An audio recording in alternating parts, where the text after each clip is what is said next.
God calls Jonah. And this is Jonah 1:1-6. Not all the prophets were willing to say yes when God called. After all, being a messenger for God could be very dangerous.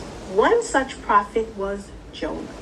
One day, God told Jonah that he had a message for him to give to the people of Nineveh, the capital city of Assyria.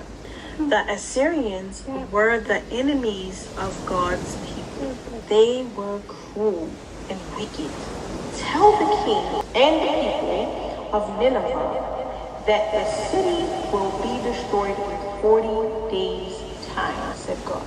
Tell them I know about their wicked ways and they must stop now. But Jonah didn't want to go. Instead, he ran away and got on a boat that was going to Spain. As soon as the boat set sail, he settled down to sleep on the deck. God was angry with Jonah for disobeying him. He sent a huge storm and the boat pitched and tossed on the waves. The sailors cried out to their gods to save them. Jonah kept on sleeping, unaware of what was going on, until the captain woke him. Pray to your God to save us, he cried. And now tonight, we're going to pick it up, the other half of this story, where it says, a big storm and the big fish. So this is what happened after the captain woke Jonah to ask him to pray to his God to save them. A dreadful storm sprang up from nowhere. The winds howled,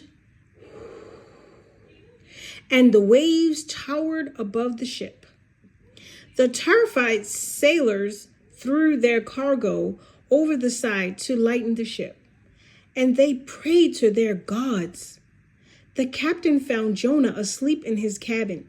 He woke him roughly, saying, "How can you sleep when we are in such danger? Pray to your God to save us."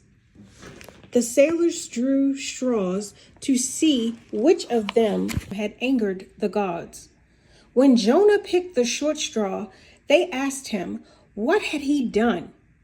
Jonah told them he was running away from his God and that he was being punished. As he spoke, he realized how foolish and wicked he had been. He told them that they must cast him over the side, for God was only angry with him. The sea became rougher and rougher, and in the end, the sailors lowered Jonah over the side with heavy hearts. Instantly, the sea became calm. The sailors were filled with awe and began to pray to God with all their hearts, to thank him for sparing them and to promise to worship only him from that day forward. So, what did you learn from this that I just read? That don't disobey God. Very good.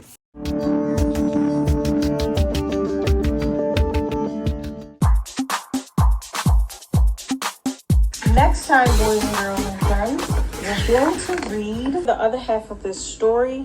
Thank you very much for listening and watching, and I'll see you in my next one.